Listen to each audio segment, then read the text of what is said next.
واحلل عقدة من لساني يفقهوا قولي ربي زدني علما اللهم فقهني في ديني اللهم إني أسألك علما نافعا ورزقا طيبا وعملا متقبلا اللهم صل على محمد وعلى آل محمد كما صليت على إبراهيم وعلى آل إبراهيم إنك حميد مجيد اللهم بارك على محمد وعلى آل محمد كما باركت على إبراهيم وعلى آل إبراهيم إنك حميد مجيد. ٹھیک ہے، تو یہ غزوہ بدر میں چند واقعات بھی ہوئے تھے، جس میں سے ایک یہ ہے کہ سعد بن ابی وقاص رضی اللہ تعالیٰ عنہ کے بھائی عمیر بن ابی وقاص شہید ہو گئے. ٹھیک ہے، اور اس میں جو ہے نا شہید ہو گئے، پھر تو انہوں نے ان کی تلوار لے لی، عمیر کی تلوار سعد بن ابی وقاص لے لیے اور جا کر جو ہے نا اس کے ذریعے سے کچھ مشرکین کو قتل بھی کرے، پھر بعد میں وہ اپنے پاس ہی رکھ لیے تھے. تو نبی صلی اللہ علیہ وسلم نے کہا کہ اے سعد بن ابی وقاص جا کر اس کو ڈال دو مال غنیمت میں. جب مارکا پورا ہو گیا تو نبی صلی اللہ علیہ وسلم کو پاس آیا اور آ کر بتایا کہ یہ میرے بھائی کی تلوار ہے. تو نبی صلی اللہ علیہ وسلم نے کہا کہ جا کر مال غنیمت میں ڈال دو. تو انہوں نے فوری عمل کیا.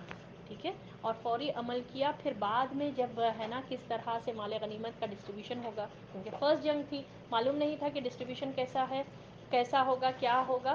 تو جب کہا گیا تو وہ فوری ڈال دیے. کچھ وہ نہیں وہ بولے کہ نہیں ایسا کیوں، یہ میرے بھائی کا ہے میں رکھ لیتی ہوں، میں رکھ لیتا ہوں، ایسا کچھ نہیں بتایا.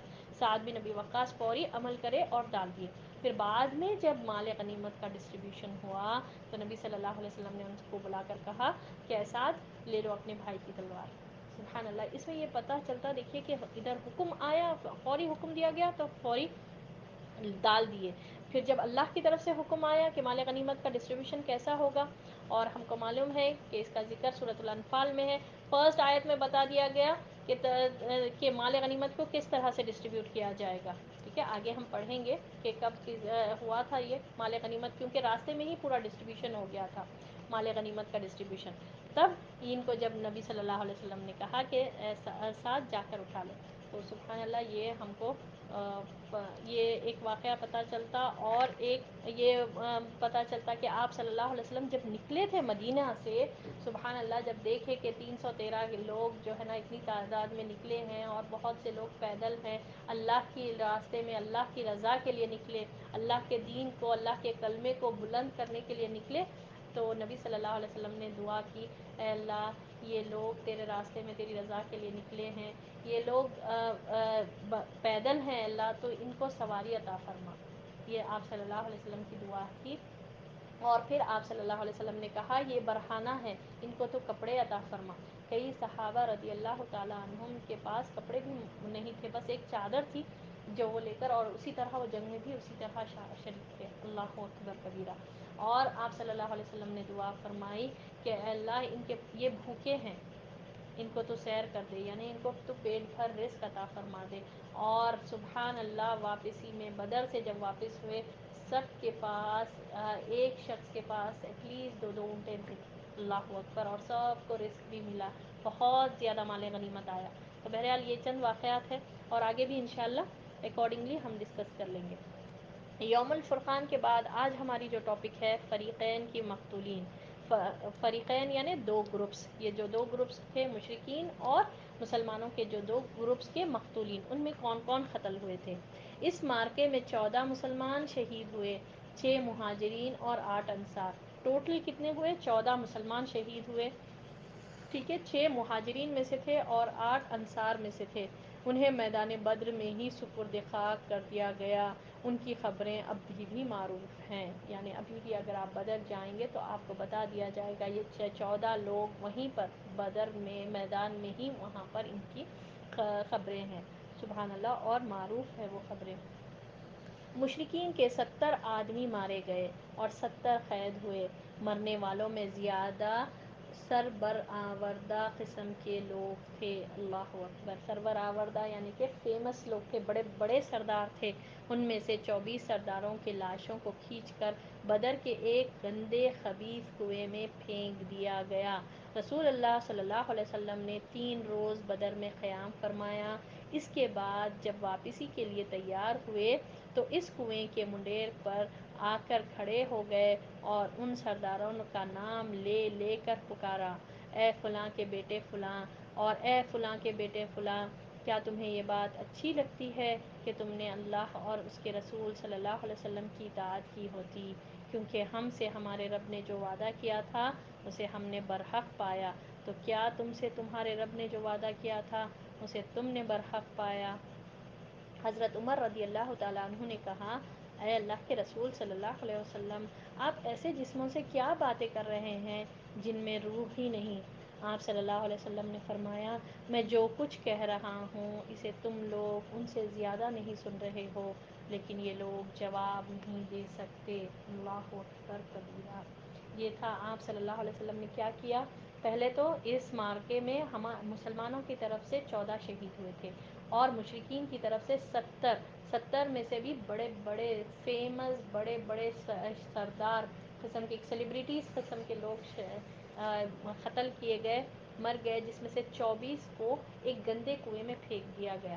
بدر میں آپ صلی اللہ علیہ وسلم 3 دن رکے، نکلنے سے پہلے آپ صلی اللہ علیہ وسلم ان کے یعنی یہ کنویں کے منڈے کی طرف، کارنر کی طرف ٹھہر کر آپ صلی اللہ علیہ وسلم یہ الفاظ دہرانے لگے، پکارنے لگے ان کو، اے فلاں کے بیٹے فلاں، ٹھیک ہے، جو بھی تھے ان کے نامہ لے لے کر آپ صلی اللہ علیہ وسلم پکارنے لگے اور کہنے لگے، کیا ہی اچھا ہوتا اگر تم اللہ کی اور اللہ کے رسول صلی اللہ علیہ وسلم کی بات مان لیے ہوتے، تو آج تمہارا یہ انجام نہیں ہوتا، ایک گندے خبیث کنویں میں تم لوگ پڑے ہوئے نہ رہتے۔ تو ہم سے تو ہمارے رب نے جو وعدہ کیا تھا، یعنی اللہ نے وعدہ کیا رسول صلی اللہ علیہ وسلم سے کہ اللہ کی مدد ان کے ساتھ ہوگی جو سچے لوگ ہوں گے، اللہ تعالیٰ برابر مدد کرے گا، تو ہم سے ہمارے رب نے جو وعدہ کیا تھا وہ بالکل ہم نے سچا پایا۔ کیا تم سے تمہارے رب نے جو وعدہ کیا تھا، یعنی کہ اللہ نے کیا کہا کہ ان کو تو اللہ تعالیٰ سخت ترین عذاب دے گا، ان کے لیے تو دردناک عذاب ہے، تو اللہ نے نبی صلی اللہ علیہ وسلم نے فرمایا، کیا تم کو تمہارا وعدہ مل گیا؟ تو عمر رضی اللہ تعالیٰ عنہ پوچھنے لگے کہ اللہ کے رسول صلی اللہ علیہ وسلم، آپ یہ جسموں سے اب کیا ہے، یہ صرف جسمیں ہیں، ان سے مردہ جسموں سے آپ کیا باتیں کر رہے ہیں جس میں روح بھی نہیں ہے؟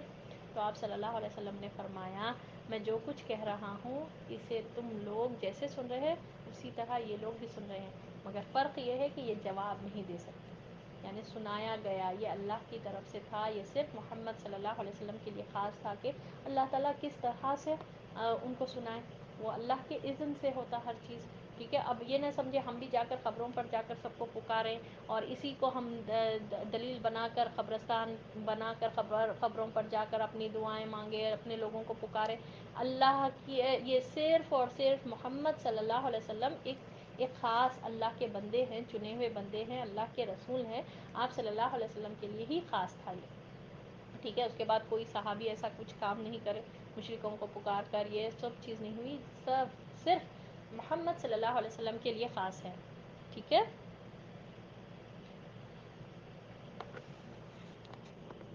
لوگوں کو رہتا کہ میت کیا سن سکتی، میت وہ کر سکتی، تو ٹھیک ہے۔ بہرحال میت جب تک ہم کو ہے، حدیث سے یہ ثابت ہے، 40 قدم جب تک قبر میں ڈالے، اس کو قبر میں رکھنے کے بعد 40 قدم تک وہ اس کو سنائی دیتا، ٹھیک ہے۔ اس کے جواب بولنے کی تو طاقت نہیں رہتی کیونکہ روح نہیں نکلتی، روح کا جو اثر رہتا نا، ٹھیک ہے، جسم میں اتنی دیر رہنے کی وجہ سے وہ صرف 40 قدم تک، ٹھیک ہے، سنتی، اپنے اہل و عیال کے وہ باتیں جو آس پاس میں جو وہ باتیں کرتے رہتے، جن کو جو گھر والے رہتے جو روتے رہتے، وہ سب میت سن سکتی، کب تک؟ 40 قدم تک کا ذکر ہے، حدیث میں یہ آتا کہ 40 قدم تک سن سکتی، واللہ عالم اینڈ اللہ نوز بیسٹ۔ بہرحال اس کے بعد کیا ہوا؟ مکہ اور مدینہ میں مارکے کی خبر، مکے میں شکست کی خبر بھاگنے والے مشرکین سے پہنچی، جس سے انہیں بڑی ذلت اور رسوائی اٹھانی پڑی، حتیٰ کہ انہوں نے مقتولین پر نوحہ گیری سے روک دیا تاکہ مسلمان خوش نہ ہوں۔ اب ہوا کیا؟ مکہ اور مدینہ میں مارکے کی خبر کس طرح سے پہنچی؟ پہلے مکہ میں کیسا پہنچی؟ جو بھاگ کر، بہت سے لوگ بھاگ کر چلے گئے، جنگ میں سے بھاگ کر نکل گئے، تو ان لوگ بھاگ کر جب جا کر بتائے، جا کر کہ اس طرح سے ہوا معاملہ، اتنے لوگ ہمارے وہ ہو گئے، مر گئے، اس طرح سے وہ جب بتائے تو وہ لوگ نوحہ گیری سے روک دیا گیا۔ نوحہ کس کو کہتے ہیں؟ بعض ایک گروپ عورتوں کا رہتا، وہ آ کر ایک کمپلیٹ ایک گروپ رہتا، ٹھیک ہے، وہ آ کر اپنے کپڑے پھاڑتے، اپنے سر پیٹ لیتے، اتنا زیادہ روتے، آہوازاری کرتے، وہ روک دیا گیا کہ اس سے مسلمان خوش نہ ہوں. ٹھیک ہے، کچھ اور مسلمان بھی تو مکے میں تھے، یا پھر مسلمان کے پاس خبر پہنچی کہ یہ لوگ اتنا غم منا رہے ہیں، ان کو اتنی تکلیف پہنچی ان کے ذریعے سے، نوحہ کرنے کی بھی اجازت نہیں تھی. ٹھیک ہے، کسی کے گھر میں سے بھی رونے کی آواز نہیں آنا. یہ ایک مکے والوں کی طرف سے ایک وہ تھا کہ کوئی روئے گا نہیں کیونکہ مسلمان خوش نہ ہوں. لطف یہ ہوا کہ اسود بن مطلب کے 3 بیٹے مارے گئے اور وہ ان پر نوحہ کرنا چاہتا تھا. اس نے ایک رات ایک نوحہ کرنے والی عورت کی آواز سنی تو سمجھا کہ اجازت مل گئی ہے، اور جھٹ اپنے غلام کو حقیقت معلوم کرنے کے لیے بھیجا. اس نے واپس آ کر بتایا کہ یہ عورت تو اپنے گم شدہ اونٹ پر رو رہی ہے. اسود یہ سن کر اپنے آپ پر قابو نہ کر سکا اور بے اختیار پکار اٹھا، کیا وہ اس بات پر روتی ہے کہ اس کا اونٹ غائب ہو گیا ہے اور اس پر بے خوابی نے اس کی نیند حرام کر رکھی ہے. تو اونٹ پر نہ رو بلکہ بدر پر رو جہاں قسمتیں پھوٹ گئی. اللہ اکبر کبیرہ. یہ اسود بن مطلب تھا، اس کے 3 بیٹے مارے گئے بدر میں، تو یہ چاہ رہا تھا رونا. یہ 3 کے 3 بیٹے اس کے مارے گئے، رونا کرنا چاہ رہا تھا، مگر اجازت نہیں تھی بڑے بڑے سرداروں کی طرف سے کہ کوئی نہیں روئے گا. ٹھیک ہے، تو اب ایک رات اس کو جو ہے نا ایک رونے والی کی آواز سنائی دی. تو وہ کس پر رو رہی تھی؟ اونٹ کے گمنے پر رو رہی تھی. تو اس کو جب پتہ چلا اس نے اپنے غلام کو بھیجایا. یہاں پر مینشن کرنے کا مقصد یہ تھا کہ انہوں کا کیسا معاملہ تھا، وہاں کا سچویشن بتانا کہ 3 بیٹے کے مرنے پر بھی رونے کی اجازت نہیں. تو اب یہ کیا ہوا کہ جب یہ اونٹ پر رو رہی تو اس نے شیر کہا اور کہا کہ کیا اونٹ کے گمنے پر رو رہی تھی، ایک اونٹ کے گمنے پر رو رہی ہو، جبکہ یہاں پر جو ہے نا بدر میں قسمتیں پھوٹ گئی، لوگوں کے کتنے لوگ قتل کر دیے گئے، رونا ہے تو اس پر رونا چاہیے. تو اس نے ایسی بات کہی ہے اسود بن مطلب. ادھر اہل مدینہ کی خوشخبری کے لیے رسول اللہ صلی اللہ علیہ وسلم نے 2 قاصد روانہ فرمائے. ایک عبداللہ بن رواحہ رضی اللہ تعالیٰ عنہ بلائی مدینہ کی طرف، اور دوسرے زید بن حارثہ رضی اللہ تعالیٰ عنہ زیرین مدینہ کی طرف. یعنی مکہ میں تو اس طرح سے پہنچی، ایک غم کا معاملہ تھا، غم منانے کی بھی اجازت نہیں تھی، وہ لوگ کمپلیٹلی نوحہ کرنا چاہ رہے تھے، کمپلیٹلی ان کو اجازت نہیں تھی. اور دوسری طرف مدینے میں جو فتح کی خوشخبری کس طرح سے پہنچی، آپ صلی اللہ علیہ وسلم نے 2 میسنجرز کو یعنی 2 صحابی کو بھیجائے. ایک تھے عبداللہ بن رواحہ رضی اللہ تعالیٰ عنہ جو بلائی مدینہ یعنی مدینہ کے دونوں اپوزٹ ڈائریکشنز پر گئے. ٹھیک ہے، بلائی مدینہ کی طرف عبداللہ بن رواحہ گئے، اور زیرین مدینہ کی طرف یعنی لو مدینہ کے نیچے کی طرف نچلے راستے کی طرف زید بن حارثہ گئے. اس دوران اور وہاں پر کیا تھا معاملہ، مدینہ میں کیا تھا، اس دوران یہود نے جھوٹے پروپیگنڈے کر مدینہ میں ہلچل مچا رکھی تھی. اس لیے جب فتح کی خبر پہنچی تو ہر طرف مسرت و شادمانی کی لہر دوڑ گئی. مدینے کے دورام تحلیل یعنی لا الہ الا اللہ و تکبیر یعنی اللہ اکبر کے نعروں سے گونج اٹھے، اور سربرآوردہ مسلمان رسول اللہ صلی اللہ علیہ وسلم کو مبارک دینے کے لیے بدر کے راستے میں نکل پڑے. اب مدینہ میں تو کچھ نہیں معلوم تھا، تو آپ صلی اللہ علیہ وسلم نے 2 میسنجرز کو بھیجائے. تو وہاں پر کیا تھا، یہ جو دشمن تھے، جو یہودیاں تھے، ان لوگوں نے جھوٹے پروپیگنڈے مچا دیے تھے کہ یہ تو مر گئے پورے کے پورے مسلمان جو ہے نا جو ہے ہلچل مچا رکھے تھے، جھوٹے باتیں لگا دیے تھے کہ مسلمان مر گئے یا پھر ان کو شکست ہو گئی یا پھر کچھ ایسے معاملات، وہ جو کاروان کے لیے لڑنے گئے تھے کچھ ایسے معاملات ہوئے بول کر یہ معاملہ کرے. تو تاکہ مقصد تھا نا دشمن کو کہ تکلیف پہنچانا، مسلمانوں کو تکلیف پہنچانا، یہ ان کا مقصد رہتا تھا. ٹھیک ہے، تو یہ لوگ کر کے رکھے تھے، مگر جیسے ہی خبر پہنچی کہ نہیں ہمارے حق میں فتح ہوئی اور ہم لوگ جو ہے نا اتنے ہزار مشرکوں کو ڈیفیٹ کر آئے ہیں، تو سبحان اللہ ان لوگ جتنے بھی وہاں پر مسلمان تھے وہ سب خوش ہو گئے، اور تمام مسلمان جو ہے محمد صلی اللہ علیہ وسلم کو ویلکم کرنے کے لیے، مبارکبادی دینے کے لیے بدر کے راستے میں نکل پڑے. ٹھیک ہے، کلیئر ہے یہ؟ پھر کیا ہوا، رسول اللہ صلی اللہ علیہ وسلم مدینے کی راہ میں، مدینے کے لیے اب آپ صلی اللہ علیہ وسلم مدینے کی طرف جا رہے تھے، راستے میں تھے. اب مدینے کے راہ میں کیا ہوا، رسول اللہ صلی اللہ علیہ وسلم نصرت الہی کا تاج پہنے مدینہ کے لیے روانہ ہوئے. آپ صلی اللہ علیہ وسلم کے ساتھ مال غنیمت اور قیدی بھی تھے. وادی صفرا کے قریب پہنچے تو تقسیم غنیمت کا حکم نازل ہوا. کون سا؟ سورۃ الانفال میں. کہ پہلے تو سورۃ الانفال میں پوچھا گیا کہ کیا کریں گے، مال غنیمت کیسا، تو اللہ نے کیا فرمایا، یہ اللہ اور اللہ کے رسول کا ہے، خلاص. اب کوئی اس میں کوئی وہ امید لگا کر نہ بیٹھے کہ ہم کو دنیا کی متاع بھی ملنا ہے. اصل مین تو ہے اللہ تعالیٰ چاہ رہا تھا کہ تم کو آخرت پر ہو، اللہ کی رضا تمہاری یہ مقصد ہو. کہیں ایسا نہ ہو کہ کسی کا دل میں یہ خواہش بھی آ جائے کہ مال غنیمت کی طرف مائل نہ ہو جائے. تو ان کو پہلے ہی بتا دیا گیا. دیکھیں تربیت کس طرح اللہ نے کی، ٹھیک ہے، سبحان اللہ. کے دیکھو اب یہ اللہ اور اللہ کے رسول کا ہے، تو کوئی یہ نہیں سوچے کہ اس میں ہم کو بہت زیادہ ملے گا، یعنی کہ کسی کا دل وہاں پر مائل نہ ہو. تو ان کو پہلے ہی بتا دیا گیا کہ یہ اللہ اور اللہ کے رسول کا ہے، جس سورۃ الانفال کی فرسٹ آیت. پھر بعد میں اللہ نے اور ایک آیت نازل فرمائی کہ اس میں سے خمس نکالا جائے گا، 1/5 نکالا جائے گا، اللہ اور اللہ کے رسول صلی اللہ علیہ وسلم یوز کریں گے اس کو، یعنی دین کے کام میں یا جو فی سبیل اللہ جو بھی یوز کرنا رہے گا وہ یوز کریں گے، اور باقی کا پورا ڈسٹریبیوٹ کریں گے. ٹھیک ہے، پہلے تربیت دی گئی کہ فوری ایسا نہ ہو کہ اپنی مرضی سے کوئی بھی اٹھا لیں گے. جو بھی محمد صلی اللہ علیہ وسلم دیں گے، اور مال پر نگاہ نہ ہو، کوئی لالچ نہ آئے کسی کے دل میں، یہ پہلے تربیت کی گئی. بہرحال تو اب جب آپ صلی اللہ علیہ وسلم وادی صفرا میں، یعنی کہ ایک مدینہ کے قریب ایک مقام ہے، وہاں پر جب پہنچے تو یہ مال غنیمت کی تقسیم ہوئی. مال غنیمت اتنا زیادہ تھا، اور آپ صلی اللہ علیہ وسلم جب لے کر نکلے تو یہ وادی صفرا میں ہی یہ مال غنیمت تقسیم ہو گئی. کوئی وہاں پر راستے میں اتنے بڑے چیزیں ہو جا رہے ہیں، مال غنیمت وہیں پورا لے کر جا کر مدینہ میں ڈسٹریبیوٹ نہیں کیا گیا. ٹھیک ہے، راستے میں ہی ڈسٹریبیوٹ کیا گیا. اور اسی پر آپ کو جو سعد بن ابی وقاص کا جو واقعہ تھا، تب آپ صلی اللہ علیہ وسلم نے کہا اے سعد جا کر اپنے بھائی کی لے لو تلوار. تب وہ جا کر پھر لے لیے. ٹھیک ہے، اس میں بھی یہ فلیکسیبلٹی نظر آتی کہ حکم دیا گیا تو رکھ دیے، پھر جب حکم دیا گیا تو لے لیے. کوئی وہ نہیں کرے، کچھ ہے نا، کچھ غلط وہ نہیں کرے، اس پر کچھ اپنا ناراض نہیں ہوئے.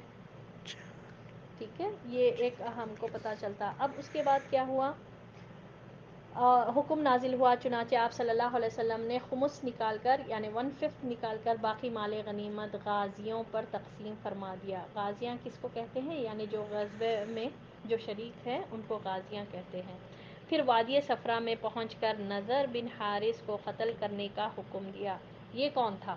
نضر بن حارث. جی کسی کو یاد ہے نضر بن حارث کے بعد؟ زبیہ پہنچے تو عقبہ بن ابی معیط کو قتل کرنے کا حکم دیا گیا. جی عقبہ بن ابی معیط کو عرق الزبیہ یہ جگہ پر پہنچے تو وہاں پر اس کو قتل کرنے کا حکم دیا گیا. اور حضرت عاصم بن ثابت انصاری رضی اللہ تعالیٰ عنہ، اور کہا جاتا ہے کہ حضرت علی بن ابی طالب رضی اللہ تعالیٰ عنہ نے اس کی گردن مار دی، یعنی دونوں میں سے کوئی ایک جو بھی تھے اس نے مار دی. یہ دونوں بڑے سرداروں کو، ایک تو نضر بن حارث اور دوسرا عقبہ بن ابی معیط. نضر بن حارث کے بارے میں آپ لوگوں کو بتا دیے، جس طرح رئیسہ بتایا کہ کس طرح سے گانے بجانے والوں کو لا کر جو ہے قرآن کے مقابل میں کھڑا کرا تھا گیا وادی صفرا میں.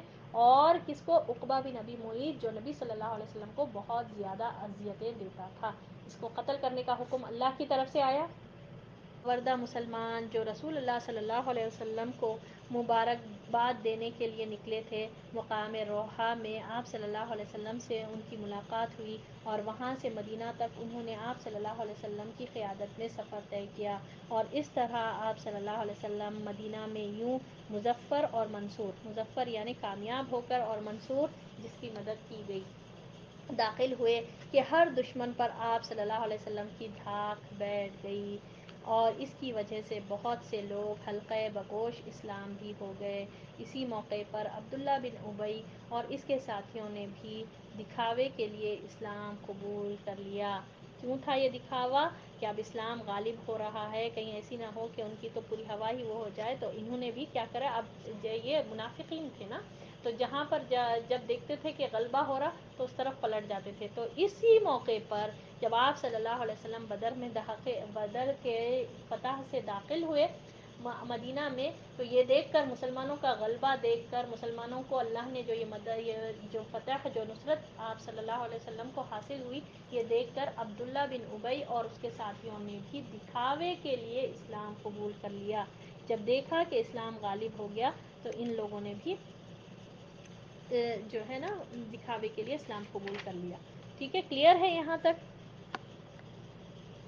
یعنی قیدیوں کے ساتھ کیا سلوک کیا گیا. جب رسول اللہ صلی اللہ علیہ وسلم مدینہ پہنچ چکے تو آپ صلی اللہ علیہ وسلم نے قیدیوں کے بارے میں مشورہ کیا. پھر دیکھیے مشورہ، آپ صلی اللہ علیہ وسلم اپنی ٹیم کے بغیر، مشورے کیے بغیر کوئی کام لوگوں پر تھوپتے نہیں تھے. آپ صلی اللہ علیہ وسلم لیڈر تھے، اللہ کی کیسی مدد آئی سب لوگ دیکھے، سب لوگ جو ہے نا گواہ بھی تھے کہ کس طرح سے اللہ کے رسول صلی اللہ علیہ وسلم کی اللہ نے مدد کی. اور پھر جب آئے تو مشورہ کیے. دیکھیے مشورہ کتنا امپورٹنٹ ہے، آپ کو ہر اس میں ملے گا مشورہ کرنا. جب یہ ٹیم بن گئی تو آپ صلی اللہ علیہ وسلم مشورے کیے بغیر کبھی کام نہیں کرتے تھے. تو بہرحال قیدیوں کے ساتھ کیا معاملہ کریں گے.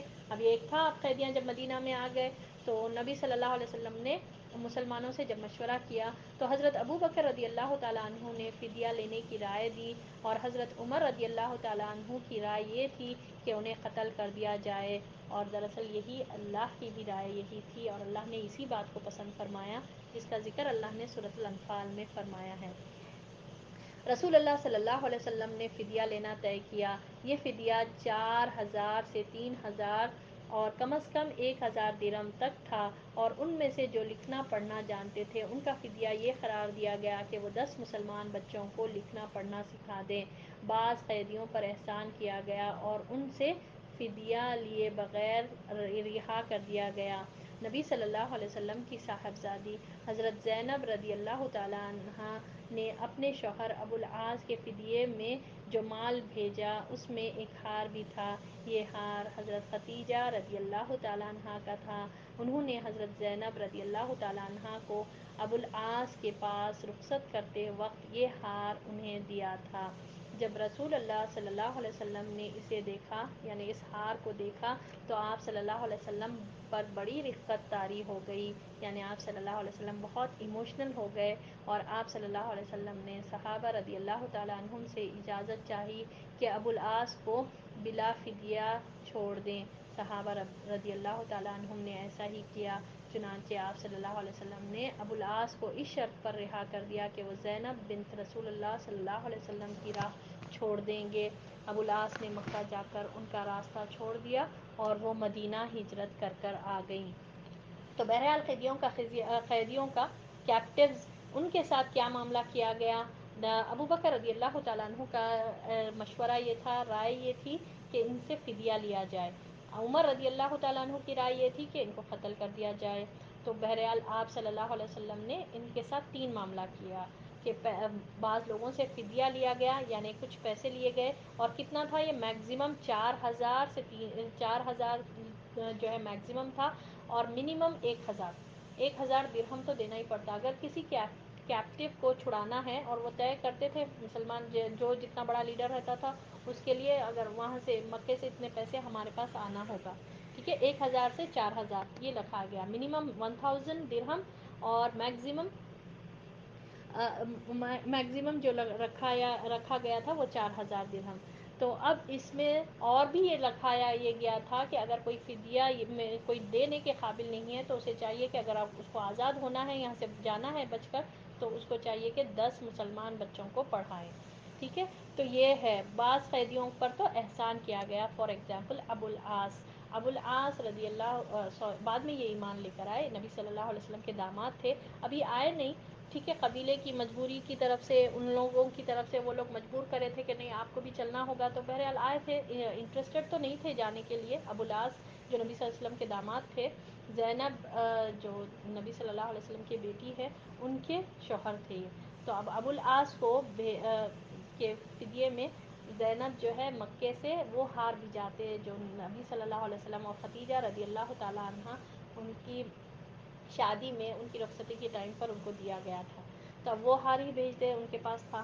تو بہرحال جب وہ ہار کو آپ صلی اللہ علیہ وسلم دیکھتے، جو فدیے میں آیا تھا، ابو العاص کو فدیہ کے لیے بھیجا گیا تھا، تو نبی صلی اللہ علیہ وسلم دیکھ کر بہت ایموشنل ہو جاتے، اپنی بیوی کو یاد کرتے، کیونکہ وہ خدیجہ رضی اللہ تعالیٰ عنہ کا ہار تھا، وہ پہنا کرتی تھی، ٹھیک ہے. پھر بعد میں جب شادی ہوئی زینب کی تو زینب کو وہ دے دیے، ٹھیک ہے. یہ ہوتا نا، اپنی والدہ جو ہے نا بیٹی کی ہے اس میں دے دیتے. تو خدیجہ رضی اللہ تعالیٰ عنہ کو یاد کر کے ایک دم رقت یعنی ایموشنل ہو گیا آپ صلی اللہ علیہ وسلم کہ یہ میری بیوی کا ہے. اور آپ یہ دیکھیں اس میں نبی صلی اللہ علیہ وسلم کا کتنا گہرا تعلق تھا اپنی بیوی خدیجہ رضی اللہ تعالیٰ عنہ سے، کہ ہار سے پہچانتے تھے کہ یہ بیوی کا ہار ہے. اللہ اکبر. اس سے پتہ چلتا ہے کہ کتنی محبت تھی نبی صلی اللہ علیہ وسلم کو خدیجہ رضی اللہ تعالیٰ عنہ سے. اور پھر جا کر صحابہ رضی اللہ تعالیٰ عنہ سے ریکویسٹ کرے، یہ نہیں کہ لیڈر ہے بول سکتے کہ نہیں چھوڑ دو، جا کر بولے کہ ابو العاص کو ایسے ہی چھوڑ دو، یہ ہار واپس بھیج دو، ہم ان سے فدیہ نہیں لیں گے.